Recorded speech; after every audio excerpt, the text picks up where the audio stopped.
মানুষের সক্ষমতার শেষ সীমানা কোথায়? একজন মানুষ ঠিক কতটুকু যন্ত্রণা সহ্য করতে পারে? মানুষের মন ঠিক কতটা বাধা জয় করতে সক্ষম? আপনি যতটুকু মনে করেন আপনার পক্ষে সম্ভব, তার চেয়েও ঠিক কতটা গভীরে আপনি পৌঁছাতে পারেন? আমাদের অধিকাংশ মানুষই এর উত্তর কোনোদিন জানতে পারে না, কারণ আমাদের আসল সীমানায় পৌঁছানোর অনেক আগেই আমরা থেমে যাই। কিন্তু একজন মানুষ তার জীবনের লক্ষ্যই বানিয়েছিলেন নিজের সীমানাকে খুঁজে বের করা এবং তারপর সেই সীমানাকে গড়িয়ে দেওয়া। স্বাগতম গ্রোথ বুকে, যেখানে আমরা প্রতিটি বইয়ের নির্যাস আপনাদের সামনে তুলে ধরি।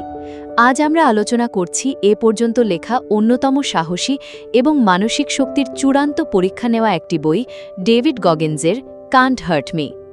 ডেভিড গগিন্স দারিদ্র্য আর অত্যাচারের মধ্য দিয়ে বড় হয়েছেন। স্থূলতা এবং হার্টের সমস্যা কাটিয়ে তিনি হয়ে উঠেছেন একজন নেভি সিল এবং বিশ্বের অন্যতম কঠোর মানসিকতার মানুষ। এটি কেবল তার গল্প নয়, এটি নিজেকে শক্তিশালী করে গড়ে তোলার একটা ব্লুপ্রিন্ট। চলুন শুরু করা যাক। গগিন্সের ছোটবেলা ছিল বর্ণনাতীত কষ্টের। তার বাবা ছিলেন অত্যাচারী, পরিবার ছিল দরিদ্র। তিনি পড়াশোনায় দুর্বল এবং অতিরিক্ত ওজনের অধিকারী ছিলেন। ২০ বছর বয়সে গগিন্স বাথরুমের আয়নার সামনে দাঁড়িয়ে এমন এক সত্যের মুখোমুখি হলেন যা মানুষ এড়িয়ে চলে। তিনি বুঝতে পারলেন তিনি আসলে যা হতে পারতেন তার ধারে কাছেও নেই। একে তিনি বলেন অ্যাকাউন্টেবিলিটি মিরর। এটি এমন এক আয়না যা আপনাকে আপনার অজুহাত, ভয় এবং ব্যর্থতাগুলো সরাসরি দেখতে বাধ্য করে। গগিন্স তার লক্ষ্যগুলো ছোট ছোট চিরকুটে লিখে আয়নায় লাগিয়ে রাখতেন। প্রতিদিন তাকে সেই লক্ষ্যগুলোর মুখোমুখি হতে হতো। এটি তাকে নেভি সিল হওয়ার কঠিন পথে লড়াই করার শক্তি জুগিয়েছিল। যখন সবাই বলেছিল তিনি পারবেন না, তিনি শুধু কাজ করে গেছেন। 40% নিয়ম। এটি এই বইয়ের সবচেয়ে শক্তিশালী আইডিয়া। গগিন্স বলেন, যখন আপনার মন আপনাকে বলবে যে আপনি আর পারছেন না, আপনার আর এক পাও চলার শক্তি নেই, তখন আপনি আসলে আপনার ক্ষমতার মাত্র 40% ব্যবহার করেছেন। বাকি 60% আপনার মনের গভীরে সুপ্ত থাকে। আমাদের মন আসলে যন্ত্রণার হাত থেকে আমাদের রক্ষা করার জন্য অনেক আগেই কুইট করার সিগন্যাল দেয়। গগিন্স একটি মানসিক কুকি জার তৈরি করেছিলেন, যেখানে তিনি তার জীবনের সব কঠিন জয় আর সফলতার স্মৃতিগুলো জমা রাখতেন। যখনই তার মনে হতো তিনি আর পারছেন না, তিনি সেই কুকি জার থেকে পুরনো সফলতার স্মৃতি মনে করতেন এবং নিজেকে এগিয়ে নিতেন। মনের কড়া বা ক্যালেস। বারবার কঠোর পরিশ্রম করলে যেমন হাতে কড়া বা ক্যালেস পড়ে, হাত শক্ত হয়ে যায়, গগিন্স বলেন মনের ক্ষেত্রেও এটি সত্যি। প্রতিদিন এমন কিছু করুন যা আপনাকে ভয় দেখায় বা কষ্ট দেয়। এতে আপনার মন ক্রমে শক্ত এবং সহনশীল হয়ে উঠবে। গগিন্স ভোর 4টেই দৌড়াতে যেতেন, মজা পাওয়ার জন্য নয়, বরং নিজের মনকে প্রশিক্ষিত করতে। তিনি বলেন, আপনি যদি সবসময় কেবল আরাম বা কমফর্ট জোনে থাকেন, তবে জীবনের সত্যিকারের সংকটের সময় আপনি ভেঙে পড়বেন। তাই ইচ্ছে করেই কঠিন কাজগুলো বেছে নিন। Taking sols. নেভি সিল ট্রেনিংয়ের সময় ইনস্ট্রাক্টররা যখন ট্রেনিংরতদের মানসিকভাবে ভেঙে দেওয়ার চেষ্টা করতেন, গগিন্স তখন আরও বেশি পারফর্ম করতেন। তিনি হাসতেন, আরও জোরে দৌড়াতেন। একেই তিনি বলেন টেকিং সোলস।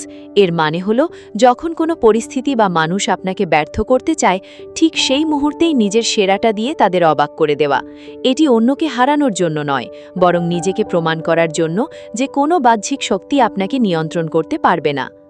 ঘরের সবচেয়ে অস্বস্তিকর মানুষটি হন।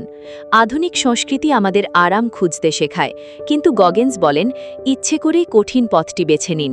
ইচ্ছেকৃতভাবে আরামকে বিসর্জন দেওয়া মানুষের সক্ষমতা বাড়ায়।